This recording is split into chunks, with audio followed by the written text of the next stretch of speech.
and they said, we love you, you're great, but you're a one-man show, you cannot do this, you have to pick.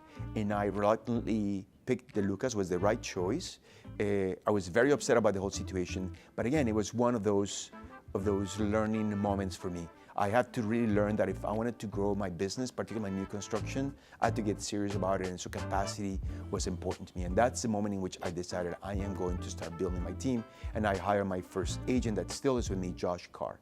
Hello everyone, my name is Ricardo Rodriguez, and I am here with State Media to tell you my stories behind the listings. The first listing is the modern one at 255 Northampton Street in Boston South End. I love this listing because it is my first project when I started in the business. So I started in 2005, and one of the first things that I did is I set up all these appointments with real estate developers. Just to, kind of like introduce myself. Obviously, most of these people were like, this guy's crazy, but then there were these people, this team, New Boston Ventures, which by the way, they continue to be my #1 client up to this point, 20 years later. They called me a few months after that initial meeting. They said, we appreciate your, tenacity, and so we want to bring you into the sales team for this project that we have in the South End. And so that was the modern one. It was 25 units. I joined an already existing sales team. And if you look at the dates, I joined in 2006, somewhere around that time. By 2007, when the project came to be online, late 2006, 2007, the market was starting to turn around. It was just an absolute disaster. That's when we had, the recession kind of like happening. It was the best thing that ever happened because I learned the business in the worst of conditions. I had no choice but to figure it out. I was brand new, I was hungry. I needed to make this happen because I saw the opportunity with this building to really build an incredible business. There was a period there after we started this, after we finished all the first set of closings in which the clients had considered auctioning the units, and I just went very strongly to them and I said, we can't do that. The building actually had a phase 2 for it. And I said, if you do this, you will always be the developers that auction the building. You cannot leave that out. And they listened to me, and I got that last batch of units, and I was able to sell them out. I think it took like a month to sell that last batch of units. The developer had retained this wonderful interior designer, his name is Dennis Duffy, to do all the interiors. And so the building had this kind of like a loft vibe to it. So it was like this exposed ductwork. You had polished concrete floors.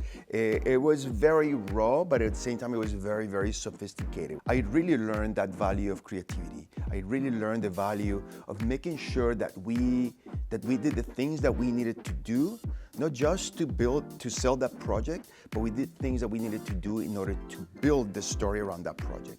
A project like that was in that specific location, that wasn't considered a sellable location. A project that was in a market condition that was one of the most difficult, by the way, market condition. People are complaining about market now. Think about it 20 years ago in that specific condition, the worst market condition that we had. It required me to really think outside the box, and it required me to find solutions and creative solutions that enhance the narrative of the building, that enhance the narrative of the project, and that also enhance the value proposition of my client, because those buildings, in my opinion, are always associated with the client. I've always argued that real estate is more than square footage. Real estate is really, in my opinion, about how people live. And the moment in which we understand how people live, that allows us to advise our clients or to make decisions in their behalf that really take that into consideration. And so that, to me, I think is the biggest lesson from the modern one. And that's why I deeply, deeply love that project and that opportunity. My next listing is 1280 Washington Street, which was the penthouse. This is also in Boston South End. And this listing is very special to me because that was my first luxury listing. It was one of the first buildings in that part of the South End. It's right across from Peters Park, which is this beautiful, beautiful park, with this incredible views of the Back Bay. So it faces the Back Bay. And so if you know about Boston real estate, the Back Bay skyline is the premium skyline. And so everybody wants to be looking at it. It was originally 2 penthouses on the top of this building. And so my friend, my client, he bought both units and he combined them. He hired the top interior design at the moment, which his name is Dennis Duffy. He's actually the guy who did the modern one.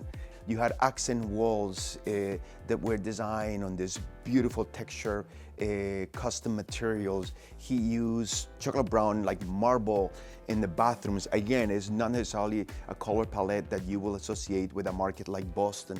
This was a custom built, kind of like setup, with gorgeous couches and gorgeous furniture. All the furniture was custom built for the home. The unit was so big that it had two kitchens. One was a catering kitchen, and then you have the main kitchen. But then from that, you will opening, which I think still is the most spectacular rooftop in the entire neighborhood, not in the entire city. And so again, it's another listing that I'm super proud of because of what it taught me, and because against all odds, we were able to be a part of that process. Listen, I think one of the biggest challenges in the luxury market segment, particularly as a new agent, is that it's usually owned by a bunch of people, and it's just people that really tend to own that market segment very, very strongly. And so when you go into competing with an agent that is super established, that has a lot of experience, or that is super established in that very specific market segment, you have to really know what your value proposition is. You gotta know what you're bringing to the table, because they're going to like outrun you out of just performance and numbers. It's understanding what that value proposition is and what you bring to the table. For me, my value proposition has always been my understanding of lifestyle and my understanding of design. To oversimplify the whole thing, it made me realize that I can do it. I know it was a single transaction, but it made me realize that despite everything, I could do it, despite what people might think of me, despite what I think of myself, despite of what I think is my place in the business, or what was my place in the business at that point, that I can get it done. And so it was, in many ways, a very, very empowering listing to get, and it was a very empowering experience. So 89 Marlborough Street, which is a single-family home in the Back Bay, is a really special listing for me because it's the first listing that I got out of social media. And so I was just posting things there. I would post on a regular basis. I've always been very good at that. And then one day I get this phone call from this person that I didn't know, and then she's like, I've seen your stuff on Facebook. I like what you're doing, and I would love to talk to you because we're planning on selling our home. And so what is the address? And then she gives me the address. I'm like, wait, that is a big listing. And it ended up being a listing that was in that $10 million range. I was just really blown away by the fact that you had somebody that was able to connect with me through something like social media. Certainly was a lesson learned as to the value of social media in luxury real estate in particular, because I think, I could tell you story after story of very, very successful transactions and listings that have happened because of that consistent social media presence throughout the years. But this home was super special because I believe it was my first listing over $10 million. I loved it. It was also a beautiful home. It was a single family home. It had been renovated. It had a wonderful flow. Because it's very vertical, you have, of course, the elevator that would take you up and down, but the flow was fantastic. You will enter into this beautiful, it was like a foyer. As you went up, the home will start opening up, right? You'll enter into what was the kitchen, this gorgeous kitchen in back of the house, and then you will, in the front, it was this beautiful dining room. Very, very formal, very traditional, by the way. Very different from a lot of the inventory that I usually do. On the top with this gorgeous private roof deck that will overlook a 360 degree kind of like view of the city. And so I learned, for example, that social media was such an important tool for me to get the business that wasn't going to be coming to me organically, but it's a business that was going to come to me because I was stepping forward and I was creating a path for it. And so I know that business would not be in my lap, on my table, if I just waited for it to happen. I tell my story. My story, I own it. I cannot hide who I am.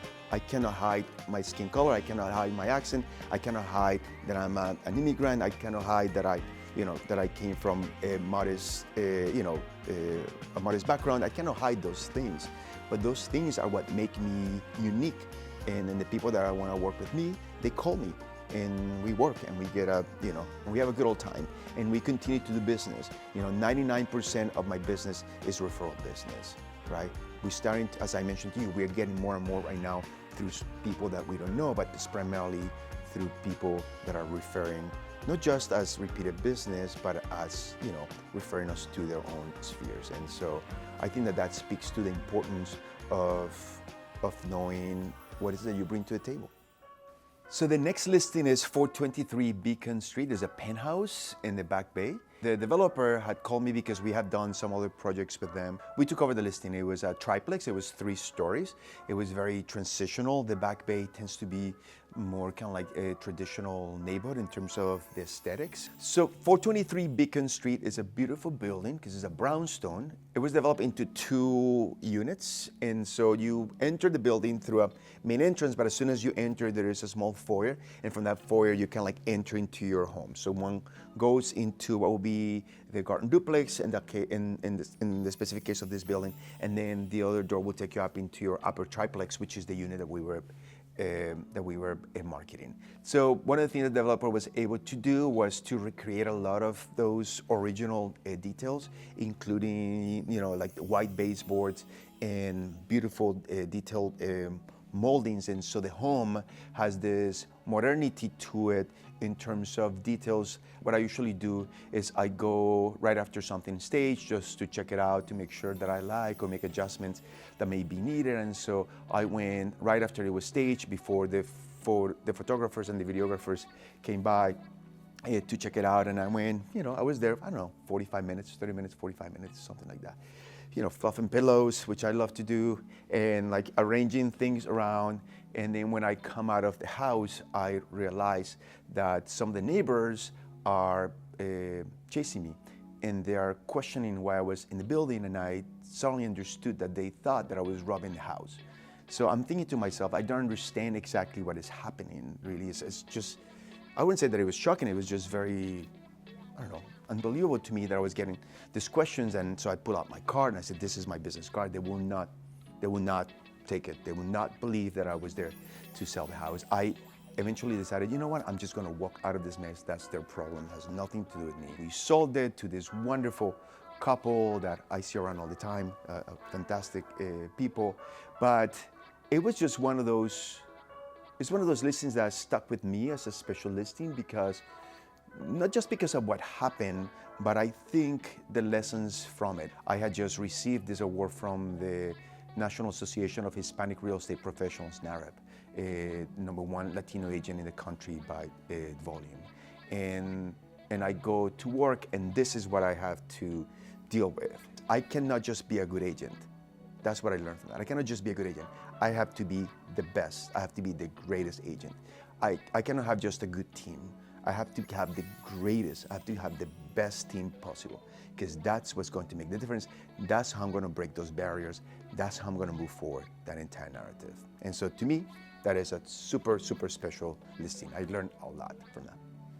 The biggest satisfaction is we sold it. I sold it, right? And so we took it to the finish line.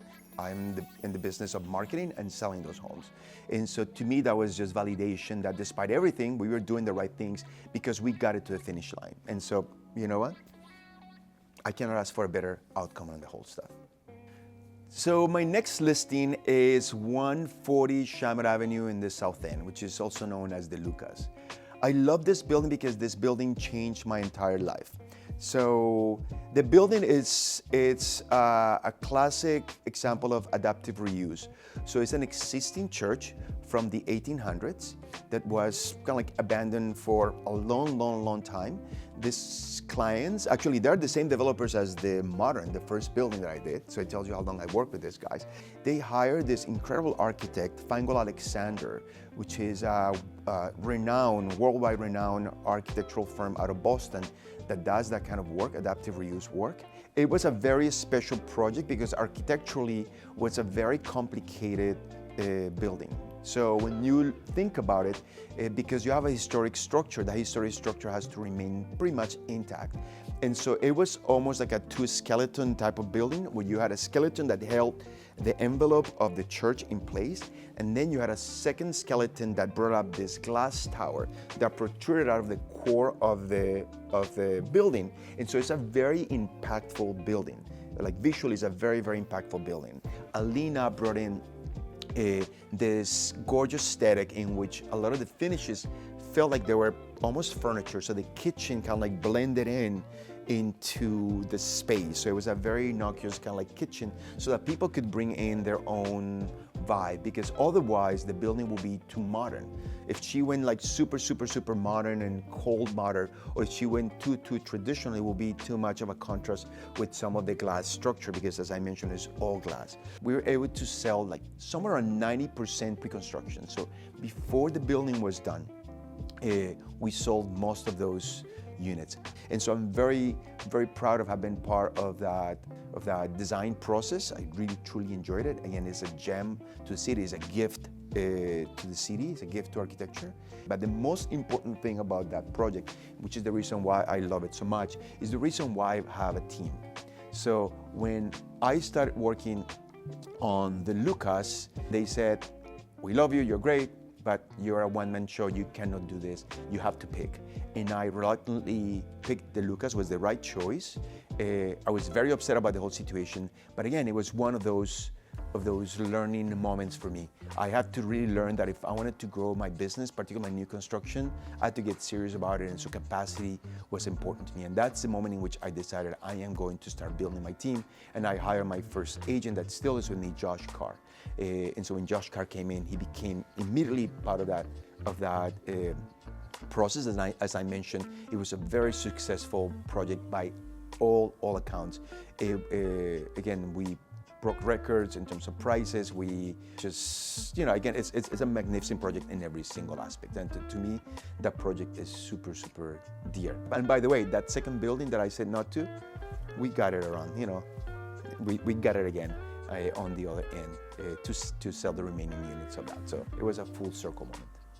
I'm really excited about what is next in real estate. I think that we are facing right now all of these challenges, but I've always believed that from challenges there are a lot of opportunities. I think that the business is being redefined, and it's being redefined by technology. And so I am very excited to claim a piece of that, right? To invest in it, to see what happens with AI, to continue to incorporate AI into our operations, because I think that really is the future. It's going to make, in many ways, our lives easier, and it's going to allow us to put more time in that front end, which is where this business is really built.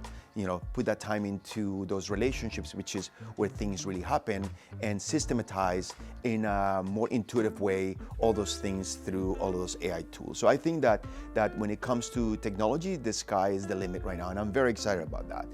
I am Ricardo Rodriguez, and I want to thank State Media for allowing me to share my stories behind the listings.